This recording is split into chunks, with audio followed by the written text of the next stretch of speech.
हमारी न्याय व्यवस्था पर, हमारी अदालतों पर हमारे देश के लोगों का विश्वास है कि चाहे कुछ भी हो जाए, हमें यहाँ से न्याय मिलेगा। नेताओं के द्वारा आज अगर आप कुलदीप सेंगर पर, अरावली पर पूरा सोशल मीडिया अगर आप खंगाल कर देख लें तो आपको साफ साफ पता चल जाएगा कि किस तरीके से इस देश में, इस देश के लोगों के खिलाफ षड्यंत्र किया जा रहा है। इन न्यायपालिकाओं पर, इन जजों पर ये दाग लगने लग जाए, ये कलंक लगने लग जाए कि ये लोग पक्षपाती हैं।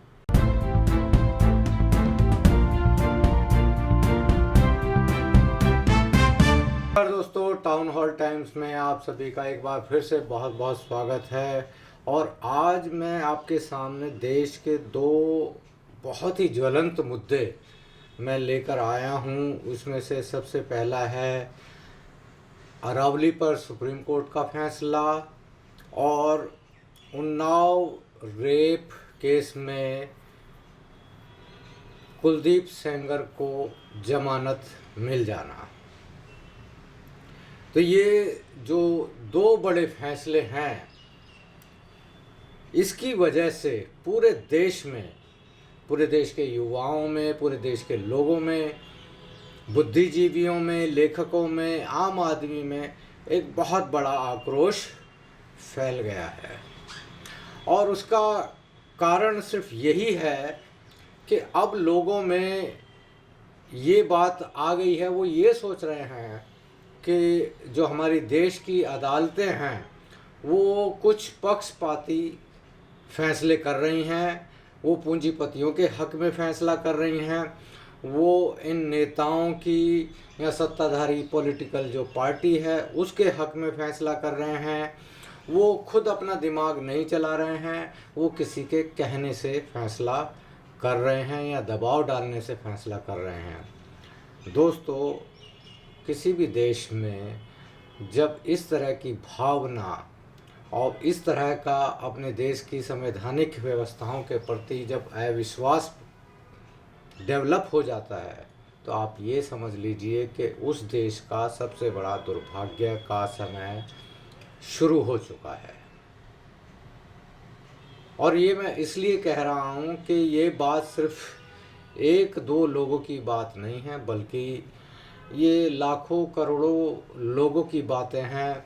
आज अगर आप कुलदीप सेंगर पर, अरावली पर पूरा सोशल मीडिया अगर आप खंगाल कर देख लें तो आपको साफ साफ पता चल जाएगा कि किस तरीके से इस देश में, इस देश के लोगों के खिलाफ षड्यंत्र किया जा रहा है।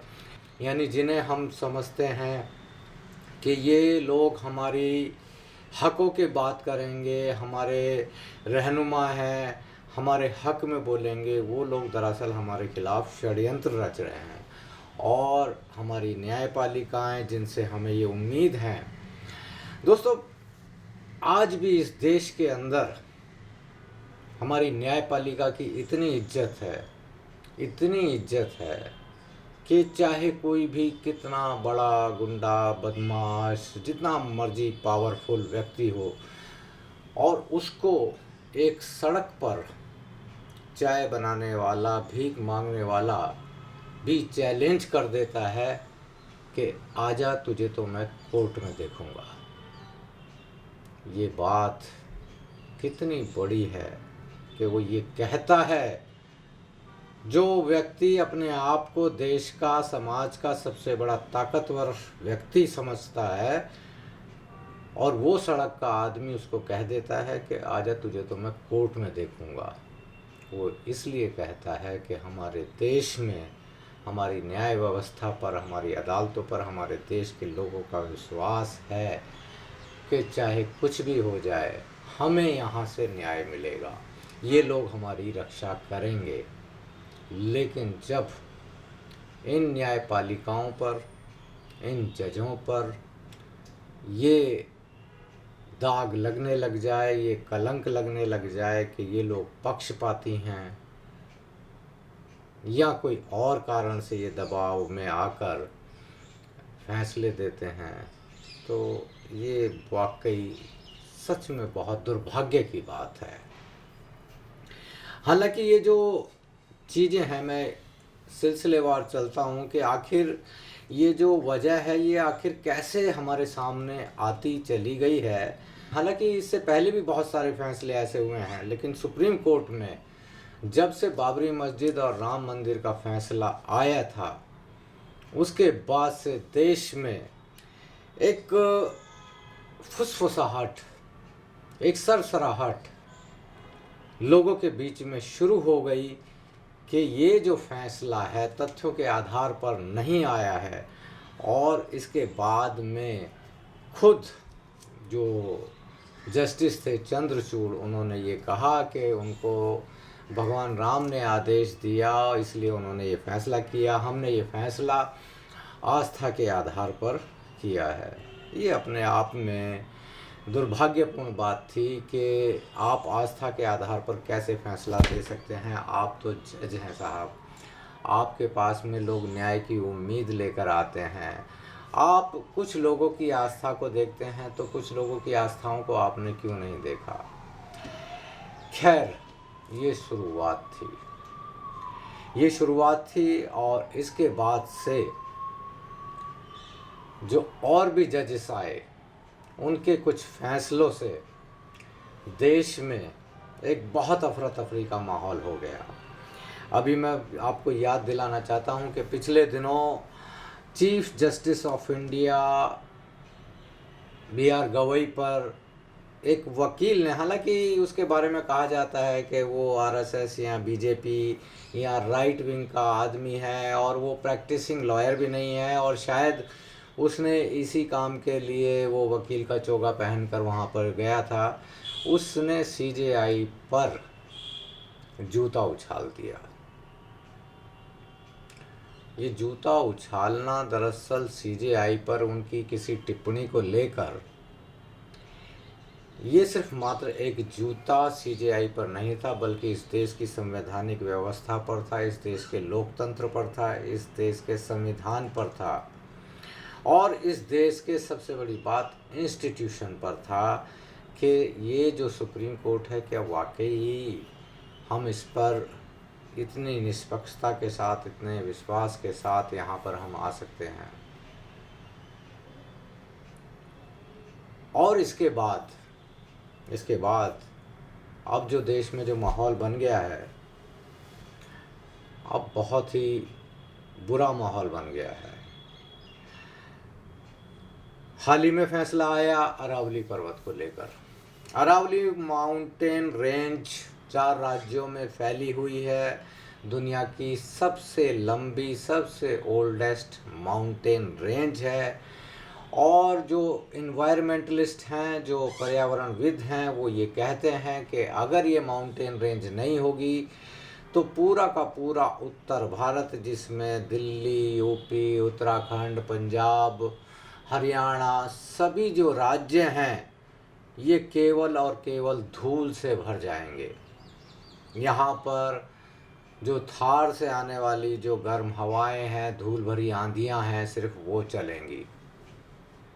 और इसके बाद से यहाँ पर आगे हमारे हिमालय पर्वत तक पहुँचेंगी और उसको भी बर्बाद करेंगी। यानी कुल मिलाकर जो पर्यावरण की सारी हदें जितनी भी होती हैं बर्बादी की, वो पार हो जाएंगी।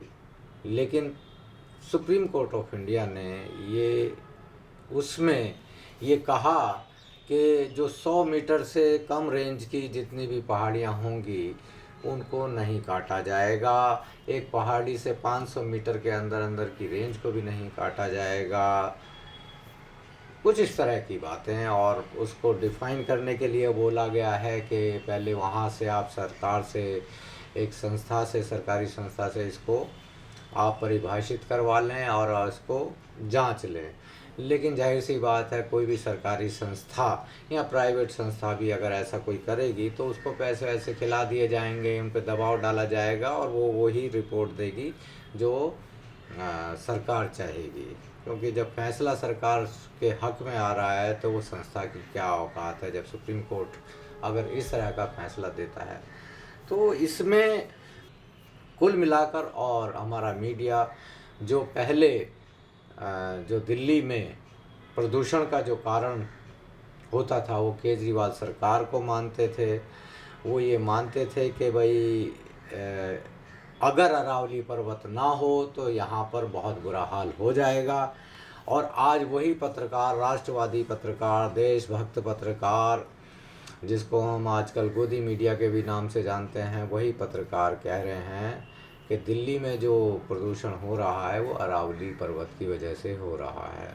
यानी किस तरीके से इनके दीन ईमान बदल जाते हैं एक ही पल में, ये पता नहीं चलता है। जहाँ 2 रोटी 2 बोटी मिलती है वहीं पर ये चले जाते हैं। और जिसको एक और भी कहावत है जिसको कहते हैं कि जहाँ देखी भरी परात वहीं गुजारी सारी रात, कि आज भाजपा सत्ता में है तो ये भाजपा के साथ में लगे हुए हैं, उन्हीं की बातें बोल रहे हैं। यानी जिनका खाते हैं उनका गाते हैं, अच्छा सा गाते हैं, बिल्कुल एकदम तरन्नुम में गाते हैं।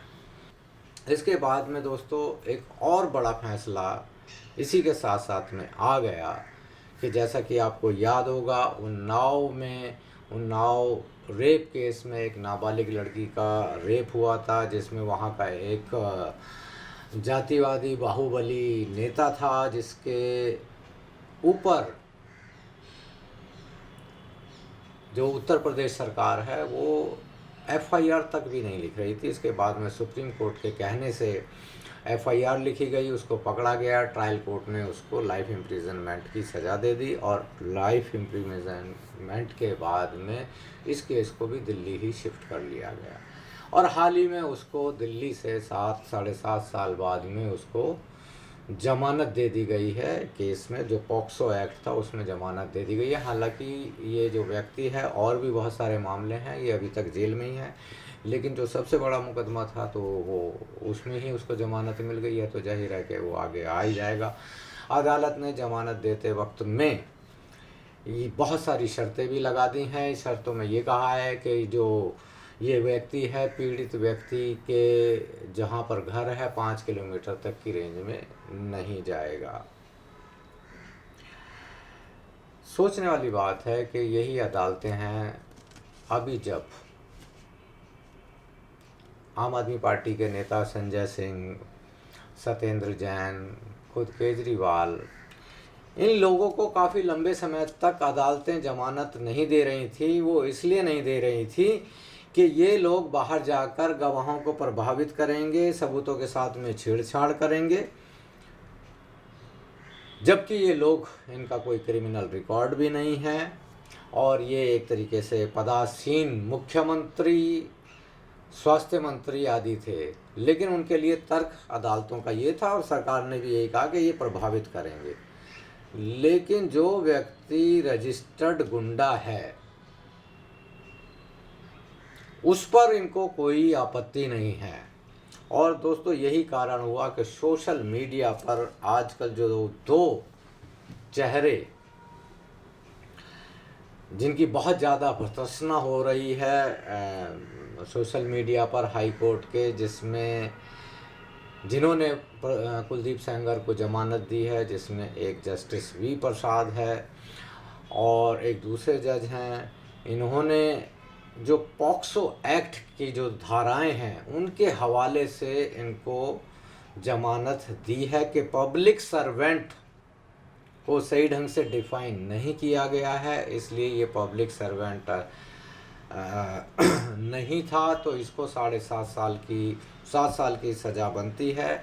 और ये ऑलरेडी 7 साल 5 महीने इसमें काट चुका है, इसलिए इसको जमानत दी जाती है। ये एक इसका टेक्निकल ग्राउंड है। लेकिन सोचने वाली बात थी कि जस्टिस प्रसाद और इनके साथ की जो जोड़ी है वो ये बात भूल गए कि इन्होंने जो हवाला लिया उसी पॉक्सो एक्ट का ही लिया जो 2017 में था, लेकिन अब वो BNSS हो चुका है। और इनका ये मानना है कि उसमें कोई पब्लिक सर्वेंट की कोई स्पेसिफिक परिभाषा फ़िलहाल नहीं है, तो इन्होंने वहीं से एक छोटी सी परिभाषा उठा ली।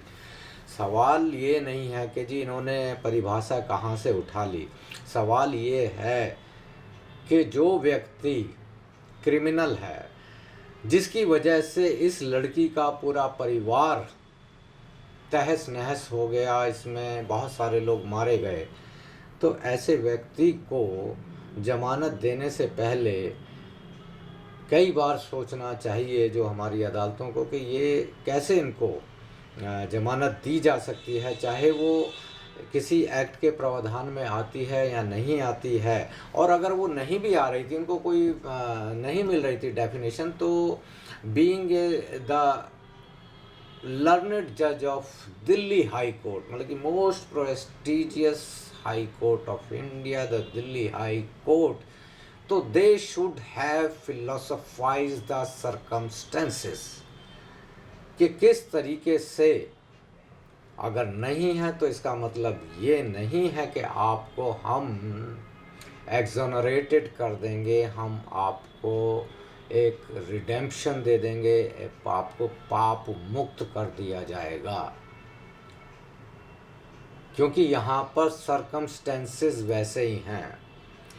अब हालांकि बीजेपी सरकार में ये सब हो ही रहा है। आपने बिल्किस बानो के जो अपराधी थे वो आपने देखे ही होंगे कि किस तरीके से उनको मान सम्मान के साथ में छोड़ा गया, उनके लिए कानून बदला गया, फिर उनका स्वागत हुआ किस तरीके से। और दुनिया भर के और जजेस भी हैं जो इस तरह की बातें करते हैं, जिसकी वजह से सोशल मीडिया पर आए दिन जजेस के बारे में अनर्गल और अनाप शनाप टिप्पणी भी आती रहती है। अब तो उनकी फ़ोटो लगने लग गई हैं जजों की कि ये हैं कि इन्होंने गलत फैसला दिया है। हालांकि सही और गलत का फैसला, अंतिम फैसला करना कानून के हिसाब से और अदालत का ही क्षेत्राधिकार है, उन्हीं का ही जुरिडिक्शन है। वो समझते हैं या नहीं समझते हैं, नासमझी या गलती वो किसी से भी हो सकती है, लेकिन हमारी जो न्याय प्रणाली है वो इसीलिए है कि उसको सही कर दिया जाए।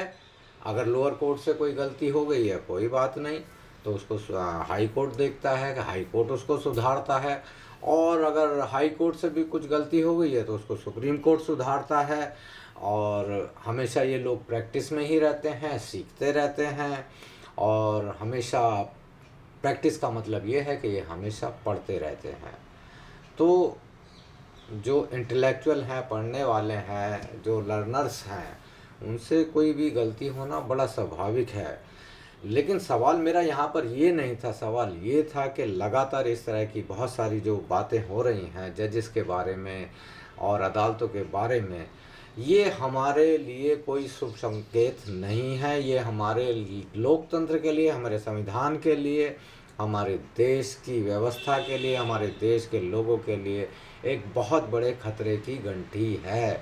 इसको हमें समझना होगा और इस घंटी को सुनना भी होगा, क्योंकि ये घंटी बज रही है तब भी हम सुन नहीं रहे हैं।